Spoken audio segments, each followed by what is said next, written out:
Josefa Ortiz de Domínguez.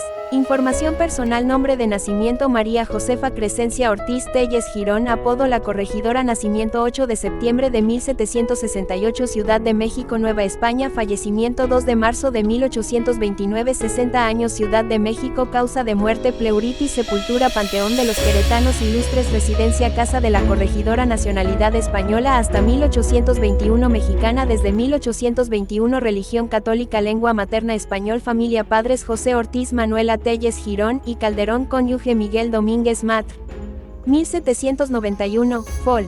1829. Hijos: José Luis Domínguez Ortiz, Mariano Domínguez Ortiz, Miguel Domínguez Ortiz, Ignacia Domínguez Ortiz, Micaela Domínguez Ortiz, Dolores Domínguez Ortiz, Manuela Domínguez Ortiz, José Domínguez Ortiz.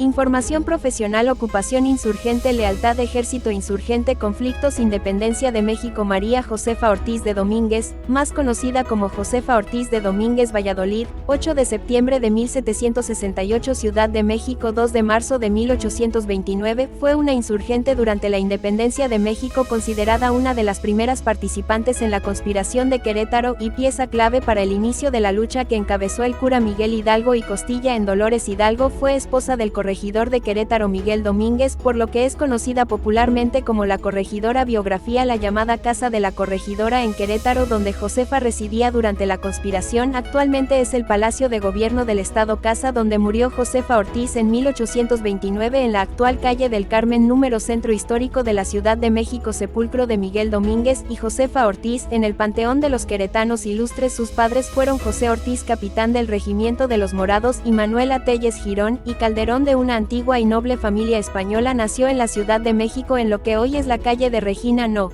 87, y antes era la calle de San Felipe de Jesús número 46. Su padre perdió la vida en batalla cuando Josefa era apenas una niña y su madre murió poco tiempo después de esta suerte. Josefa quedó a cargo de su hermana mayor, María Sotero Ortiz, quien la apoyó para ingresar al prestigioso Colegio de las Vizcaínas en la Ciudad de México. En cierta ocasión el colegio fue engalanado para recibir la visita de algunos funcionarios, entre ellos se encontraba Miguel Domínguez, que se enamoró de ella y pidió permiso para visitar a la joven. Se hicieron novios y el 23 de enero de 1791 se casaron en el Sagrario Metropolitano de la Ciudad de México. En 1802 Miguel Domínguez fue promovido por el virrey de Nueva España Félix Berenguer de Marquina al cargo de corregidor de la ciudad de Santiago de Querétaro. Josefa, que era criolla, se identificaba con el abuso sufrido por dicha comunidad por parte de los gachupines, tal como llamaban a los españoles nacidos en la península. Los criollos eran considerados como ciudadanos de segunda clase por el régimen colonial en virtud de haber nacido en la Nueva España, una colonia, y no en la metrópoli. Por ello eran relegados a puestos de segundo nivel en la administración pública del virreinato. Este hecho creó un gran descontento con el paso de los años y los criollos comenzaron a organizarse en grupos literarios donde se difundían las ideas de la Ilustración prohibidas por la Iglesia Católica. Josefa se integró en una de estas sociedades y convenció a su esposo. Tiempo después de integrarse también Miguel Domínguez cometió posteriormente varios errores estratégicos con respecto a la planificación de los conspiradores. Los rebeldes estaban listos para levantarse en armas el 1 de octubre de 1810, sin embargo el 13 de septiembre fueron descubiertos por un infiltrado que informó a las autoridades del virreinato de las actividades del grupo literario de Querétaro. El corregidor Miguel Domínguez fue obligado a conducir un cateo en las casas de la ciudad con el propósito de capturar a los líderes insurgentes. Para protegerla encerró a su esposa en un cuarto bajo llave. No obstante lo anterior, Josefa Ortiz de Domínguez pudo advertir al cura de Dolores, Miguel Hidalgo, Juan Aldama e Ignacio Aldama, haciendo sonar uno de sus zapatos contra el suelo. El alcalde Ignacio Pérez escuchó el llamado y bajo mandato de ella advirtió al cura del pueblo de Dolores en Guanajuato que la conspiración había sido descubierta, razón por lo cual el párroco convocó al pueblo a levantarse en armas durante la misa patronal del pueblo en la madrugada del 16 de septiembre de 1810, con lo que dio inicio la guerra por la independencia de México, según el historiador Alejandro Villaseñor.